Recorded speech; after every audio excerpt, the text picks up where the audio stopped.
Assalamualaikum warahmatullahi wabarakatuh. Salam sejahtera untuk kita semua. Selamat pagi.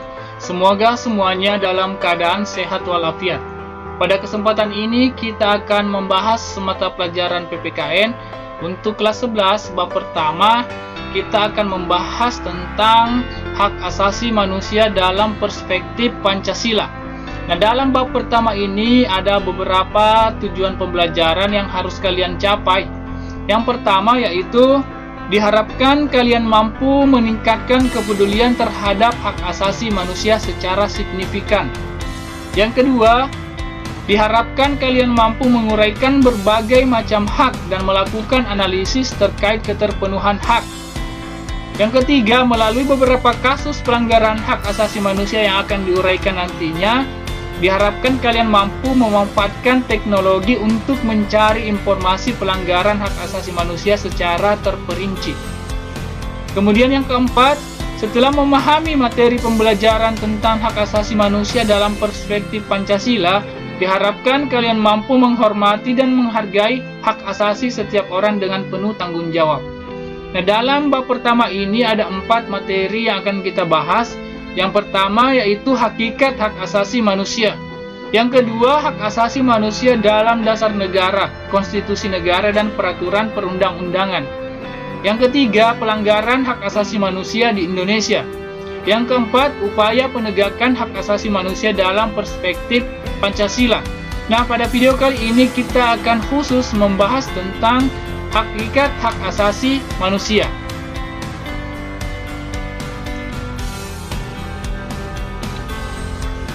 Setiap manusia yang ada di dunia ini memiliki hak dan kewajiban yang harus dijalankan.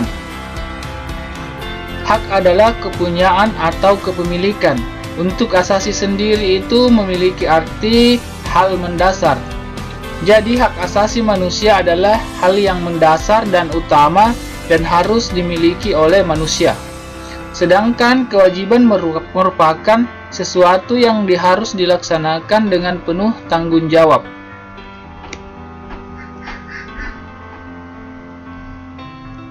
Menurut Undang-Undang Nomor 39 Tahun 1999 tentang Hak Asasi Manusia yang terdapat dalam pasal 1, dijelaskan bahwa hak asasi manusia merupakan seperangkat hak yang melekat pada hakikat dan keberadaan manusia sebagai makhluk Tuhan yang Maha Esa dan anugerahnya yang wajib dihormati, dijunjung tinggi dan dilindungi oleh negara, hukum, pemerintah, dan setiap orang demi kehormatan serta perlindungan harkat dan martabat manusia. Jadi ini adalah pengertian hak asasi manusia yang terdapat dalam Undang-Undang Nomor 39 Tahun 1999. Pengertian tentang HAM sendiri sangat banyak yang disampaikan oleh para ahli dan pakar. Namun yang saya sampaikan di sini adalah yang tercantum dalam peraturan undang-undang kita, yaitu Undang-Undang Nomor 39 Tahun 1999.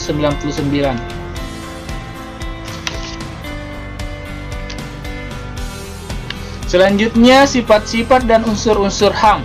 Sifat-sifat HAM itu ada 4. Yang pertama yaitu universal atau menyeluruh. Artinya, hak asasi manusia berlaku bagi semua manusia tanpa terkecuali. Kemudian sifat yang kedua adalah utuh. Artinya hak asasi manusia itu tidak dapat dibagi menjadi lebih kecil ataupun lebih besar.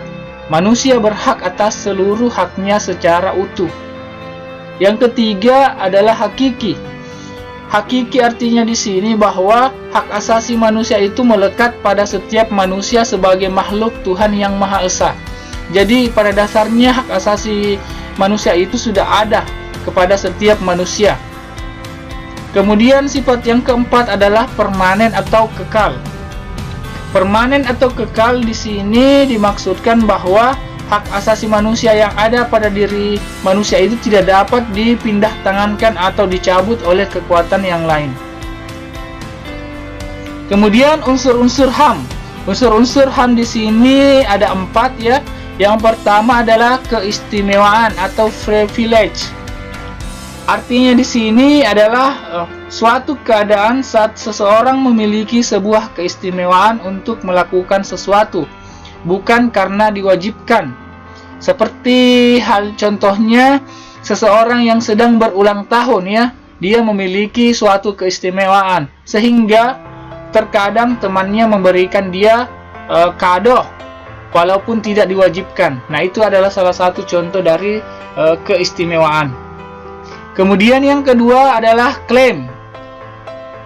Di sini maksudnya suatu situasi, yakni seseorang yang memiliki hak untuk menuntut atau meminta. Misalnya saja seorang supir taksi yang sedang meminta bayaran kepada penumpangnya. Dia meminta bayaran karena telah mengantar penumpangnya ke tempat tujuannya. Jadi itu merupakan haknya ya. Setelah melaksanakan kewajiban, dia baru meminta haknya. Dia mengklaim haknya di situ. Kemudian yang ketiga adalah kuasa atau power. Jadi seseorang dikatakan memiliki kuasa ketika ia memiliki kemampuan untuk mengubah elemen orang lain atau milik sendiri. Kemudian yang keempat adalah kekebalan atau immunity. Maksudnya di sini seseorang yang memiliki kualitas khusus dapat dipastikan memiliki kekebalan. Misalnya seorang advokat, seorang pengacara, ya. Selanjutnya, fungsi, tujuan, dan prinsip HAM. Jadi fungsi hak asasi manusia di sini yang pertama adalah membuat pemegang hak itu menjadi lebih berdaulat. Berdaulat artinya itu berkuasa ya, memiliki kekuasaan atas dirinya sendiri. Kemudian fungsi yang kedua adalah memperluas kepentingan. Kemudian tujuan dari hak asasi manusia yang pertama yaitu melindungi orang dari kekerasan dan kesewenang-wenangan. Yang kedua, mengembangkan rasa saling menghargai antar manusia. Yang ketiga, mendorong tindakan yang dilandasi kesadaran dan tanggung jawab untuk menjamin bahwa hak-hak orang lain tidak dilanggar.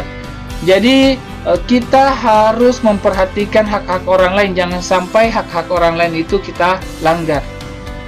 Selanjutnya, prinsip hak asasi manusia.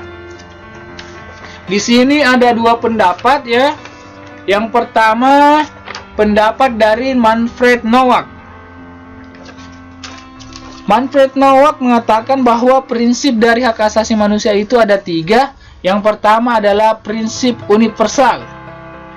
Prinsip universal artinya itu berlaku secara menyeluruh dimanapun seseorang itu berada. Kemudian yang kedua, ada prinsip ketergantungan, interdependence. Artinya di sini menegaskan bahwa pemenuhan hak sering bergantung pada pemenuhan hak yang lain. Jadi ada ketergantungan antara hak yang satu dan hak yang lainnya. Kemudian prinsip yang ketiga adalah prinsip saling terkait, interrelate, atau prinsip tidak terbagi, indivisibility. Artinya apa? Artinya merupakan pengembangan dari prinsip ketergantungan. Jadi ada keterkaitan antara hak yang satu dan hak yang lainnya. Kemudian pendapat yang kedua di sini disampaikan oleh Rona K.M. Smith. Dia mengatakan bahwa prinsip hak asasi manusia itu ada tiga juga. Yang pertama adalah prinsip kesetaraan atau equality. Jadi menurut prinsip ini semua orang itu terlahir bebas dan memiliki kesetaraan di dalam hak asasi manusia. Kemudian prinsip yang kedua adalah prinsip pelarangan diskriminasi, non-discrimination. Jadi prinsip ini mengatakan bahwa kita tidak boleh memperlakukan orang lain secara berbeda-beda, ya, walaupun dia memiliki suku, agama, ras yang berbeda. Jadi semua orang itu harus diperlakukan sama tanpa membeda-bedakan orang. Yang ketiga adalah prinsip kewajiban positif setiap negara. Menurut prinsip ini, setiap negara itu diasumsikan memiliki kewajiban positif untuk melindungi secara aktif dan memastikan terpenuhinya hak-hak asasi warga negaranya. Selanjutnya, teori-teori hak asasi manusia. Di sini ada tiga teori. Yang pertama adalah teori hak alami atau kodrati. Nah, dalam teori ini, hak asasi manusia itu dipandang sebagai hak kodrati, sudah melekat pada manusia sejak ia lahir. Dan jika meninggal, maka hak-hak yang dimilikinya akan menghilang. Kemudian, teori yang kedua adalah teori hak positivisme. Dalam teori ini, setiap warga negara baru mempunyai hak setelah ada aturan yang jelas dan tertulis yang mengatur tentang hak-hak warga negara tersebut.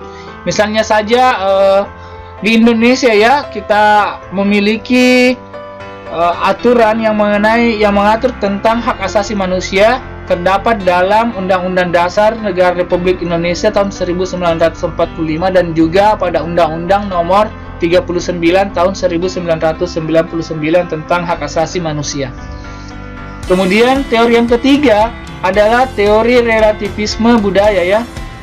Nah, menurut teori ini, hak asasi manusia tidak hanya bersifat universal, tetapi juga harus memperhatikan realitas budaya yang berlaku sebagai puncak budaya daerah, dan ketentuan tersebut harus dihormati oleh semua masyarakat.